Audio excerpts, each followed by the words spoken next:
What's up, guys? Thanks for tuning into this video. So over the past couple days, I watched the Elvis Netflix documentary on his comeback, The Fall and Rise of Elvis. And anyway, I broke it up because, the Tyson fight, and I forgot about it the first day, which it came out November 13th.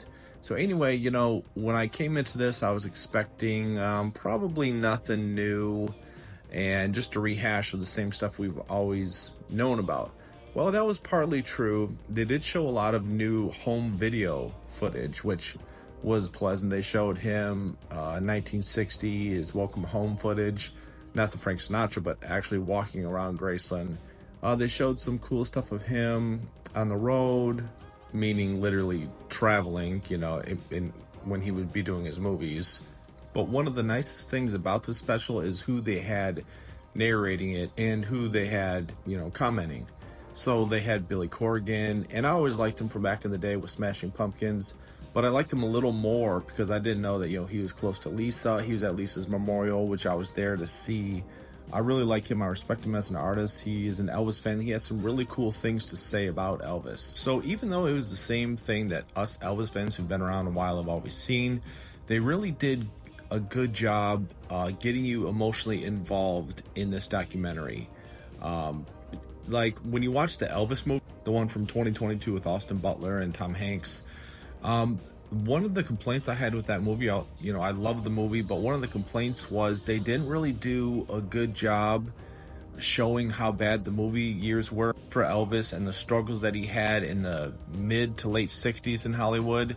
And they just got right into the 68 special. But for this Netflix special, they really took their time and showed, Priscilla explaining it, which is like, I'll get into that a little later. I'm not a big Priscilla fan, but they had Jerry Schilling talking about it. They had Bruce Springsteen talking about it. They really emphasized how bad the 60s were and how Parker, really kind of kept him in these movies. Elvis was doing it, going through the contracts to be a good soldier, because he's had these contracts signed, and Parker was like, if you don't do this, you're not doing anything else. They did a good job because they built it up to where he needed to do a comeback, whereas the movies was kind of like, yeah, and then he did a comeback. So this one really got you emotionally involved, and it's always nice to see a nice special on Elvis. It's always nice to see a nice, crisp, new Elvis documentary, and having it on Netflix is nice, and hopefully it gets a lot of ratings. There was no new footage from the 68 special that I've seen. They did a good job having Elvis narrate some of it as well. They took some from when Elvis had the interview in 1962, which we have the audio of, but no footage. I think it's called In His Own Words. And they also had Elvis narrate a bit of his life from the Elvis on Tour 1972 interview that he did. And we're really lucky that Elvis was so candid because he really did kind of a rundown, like an autobiography of his life when he did that interview. But it was really nicely put together. I think they used the right clips.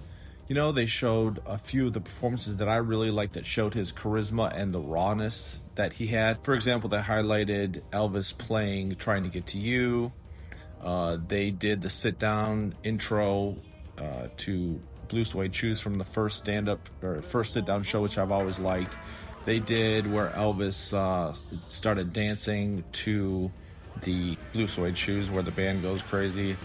They really emphasized how handsome he was. It was nice to have Conan O'Brien talking a lot. I didn't know he was a really big Elvis fan. He made a lot of good points about how handsome he was. Billy Corgan really was like, now this, we should have had, if anybody had some smarts, they would have made 50 of these, and just because Elvis was like this every day, this wasn't like a one-time thing, this little special. He could perform like this every day, and it's a shame that, he says they didn't do more of this because they didn't have the foresight. And, also, they didn't know that Elvis would have a tragic and very quick downfall. 1970, there was going to be a closed circuit concert, but plans fell through with that one. and they ended up doing That's the Way It Is. Nothing in 1971, which is, some missed opportunities with Boston Garden. But 1972 in early April, they started recording for another documentary. 1973, we had Aloha from Hawaii. So, 1974, there was talks about an Easter special. So, there was something big just about every year, except for 75, 76. But, Elvis's health was failing. And so they're probably, it's like, now's not the time. Elvis had a quick downfall. So, hindsight is 2020. One thing I am happy that I do notice ever since the Austin Butler Elvis movie is that people are rightly realizing that Parker was the villain in the Elvis story. They do acknowledge that he did some good things with Elvis, getting him famous probably before he would have been on his own. I mean, definitely before he would have been. I still think he would have been famous, but Parker did a good job with some of the promotion, well, all the promotion in the 50s. But they talk about Parker, even with the 68 special, saying that, Parker was the one that wanted to do all the stupid skits and Elvis didn't like that. That was kind of news to me. I think they probably added that in. I think Elvis liked doing the Nothingsville skits, Little Egypt, that kind of thing. But Bruce Springsteen, Billy Corgan, Conan O'Brien, they all realized that Parker was the villain in this Elvis story. And I'm like, yes, finally. They haven't yet realized that Priscilla is also a villain, in my opinion.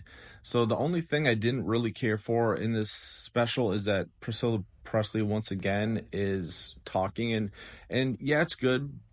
She spent a whole lot of time with Elvis, so she has some insights. One thing I didn't buy was how she was like, I was so surprised when he finally proposed to me. And, most of the people in his inner circle say that Elvis did not want to marry her. He felt pressured because, she was living with him for so many years since like 1963.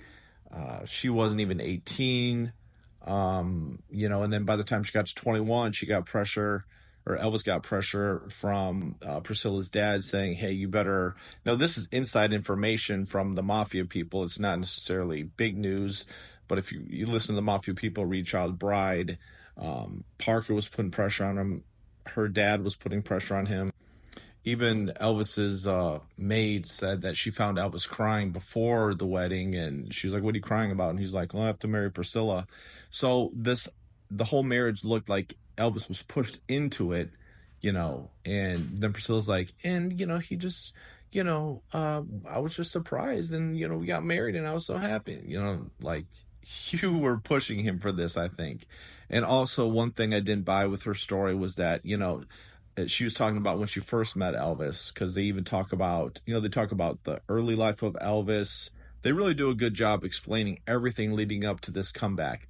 Well, anyway, she talks about how when she was in Germany, somebody came up to her and asked if she wanted to meet Elvis. When, if you read Child Bride, which most of you agree is a very enlightening book on the details of that, Priscilla was seeking ways to find Elvis. So, minor details. But yeah, I didn't really like having Priscilla there. She's almost 80. She's the ex-wife. Elvis divorced her in 1973. Yeah, she left him, but Elvis divorced her. And then they had Jerry Schilling there, and I never really cared for his voice. I just don't like how it's really slow and like husky type voice.